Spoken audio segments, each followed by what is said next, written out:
Cerita dimulai dengan Elaisa, seorang wanita yang tinggal di kota Nuuk dan baru saja kehilangan suaminya. Kejadian ini membuatnya sangat sedih dan hampir membuatnya merasa depresi. Untuk meredakan perasaannya, Elaisa memutuskan untuk pergi ke apotik untuk mendapatkan obat penenang. Namun ketika dia sampai di sana, apoteker menolak memberikannya karena Elaisa tidak memiliki resep dokter. Elaisa merasa sangat kesal dan putus asa. Tiba-tiba muncul seorang pria bernama Mark yang membeli obat yang sama. Elaisa langsung mengejarnya dan memohon agar diberikan obat tersebut, bahkan dia bersedia membayarnya. Awalnya Mark ragu-ragu karena Elaisa tidak memiliki resep dokter yang diperlukan. Namun akhirnya dia mengalah dan memberikan obat penenang kepada Elaisa. Setelah itu Mark juga meminta kontak Elaisa jika dia membutuhkan bantuan di kemudian hari. Elaisa dan putranya yang bernama Carl tinggal bersama di sebuah rumah yang hangat. Namun suatu ketika mereka terlibat dalam sebuah pertengkaran hebat yang berujung pada kepergian Carl. Pada suatu malam Elaisa menelan pil penenangnya, namun kali ini efeknya terasa lebih kuat dari biasanya. Dalam kebingungan, ia mencoba menghubungi Carl, berharap anaknya akan kembali dan menolongnya. Namun saat pagi hari, Elaisa terbangun dan terkejut menemukan sosok Mark yang sudah berada di rumahnya. Rupanya tanpa sadar, Elaisa telah menelpon Mark dan bukan Carl.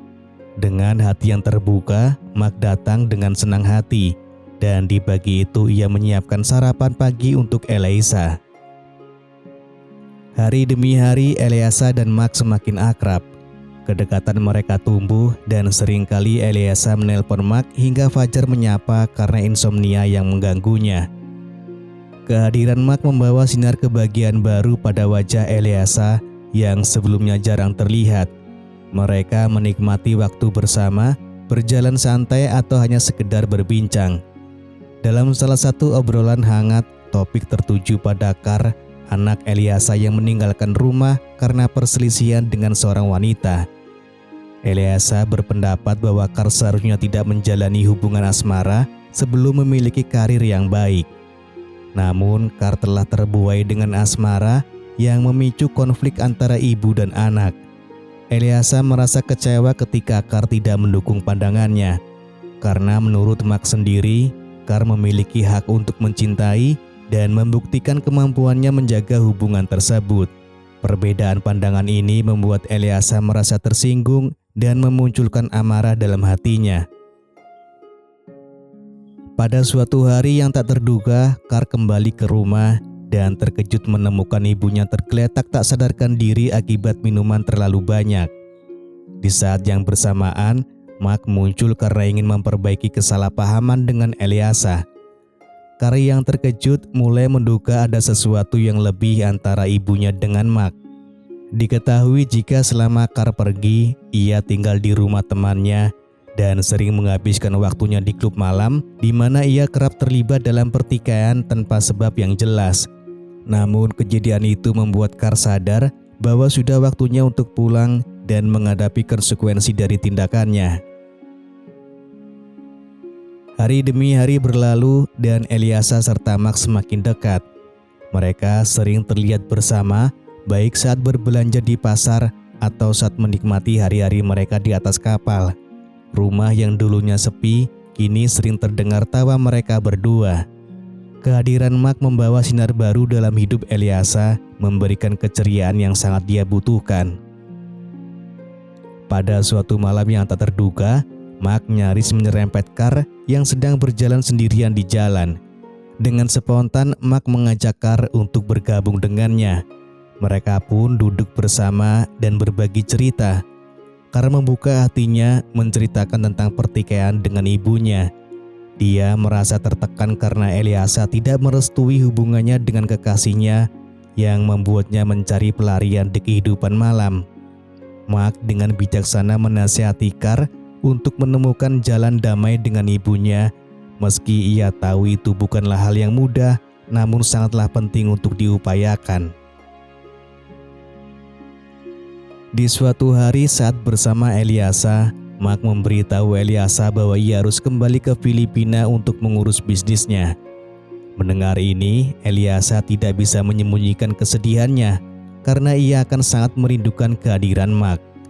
Namun dengan senyum yang menghangatkan hati, Mark menawarkan Eliasa untuk menemaninya ke Filipina. Eliasa terkejut dan gembira dengan tawaran itu. Dengan semangat, ia pun mengajak Kar untuk ikut bersama mereka ke Filipina. Kar yang telah merindukan kehangatan keluarga dengan cepat menerima tawaran ibunya. Mereka bertiga lalu duduk bersama merencanakan perjalanan yang akan datang. Mereka juga berbincang tentang tempat yang akan mereka kunjungi, makanan lezat yang akan mereka cicipi, dan kenangan yang akan mereka ciptakan bersama di Filipina. Namun pada hari keberangkatan, Kar menyadari bahwa ia meninggalkan paspornya di rumah. Ia kemudian bergegas pulang dan memerlukan waktu setengah jam untuk mengambilnya dan kembali ke bandara. Sementara itu, pesawat hampir lepas landas dan Eliasa dengan berat hati memilih untuk terbang terlebih dahulu, berharap Kar akan segera menyusul dengan penerbangan selanjutnya. Namun, nasib berkata lain. Malam itu, badai besar mengamuk memaksa pembatalan semua penerbangan. Eliasa yang sudah terbang merasa frustasi dan menyalahkan kelalaian Kar atas kekacauan ini.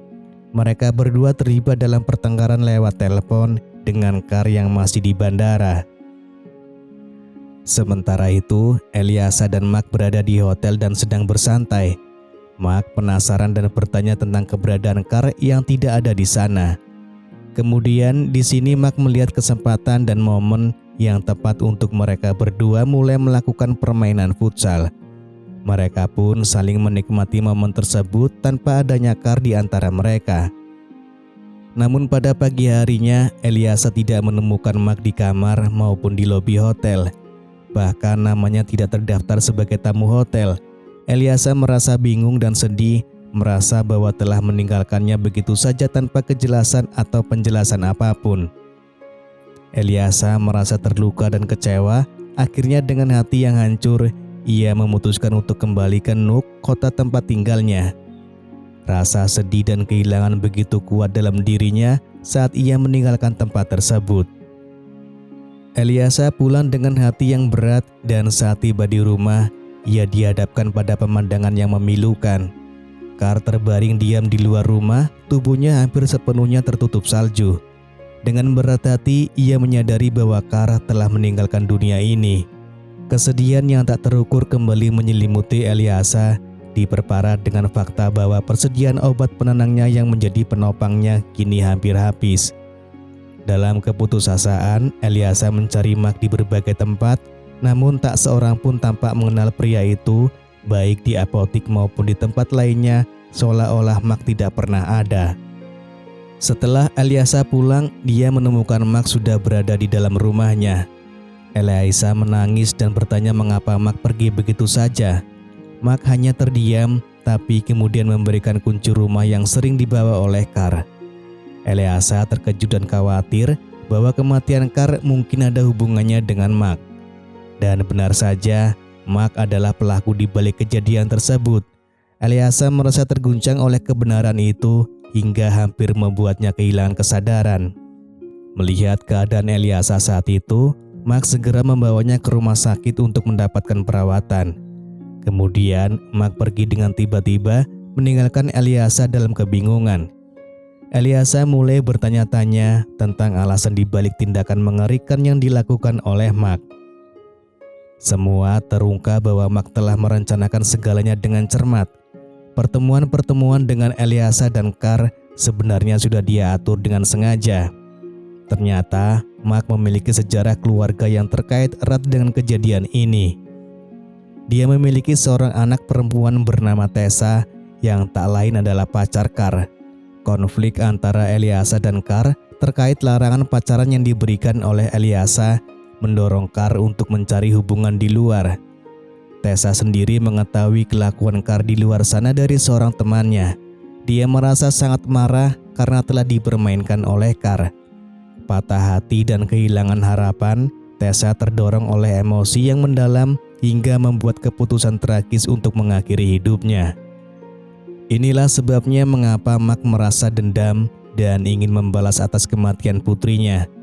Meskipun Carl dan Eliasa tidak sepenuhnya bertanggung jawab atas tragedi ini, keputusan yang diambil oleh Tessa telah membawanya pergi dari dunia ini dan meninggalkan luka yang mendalam.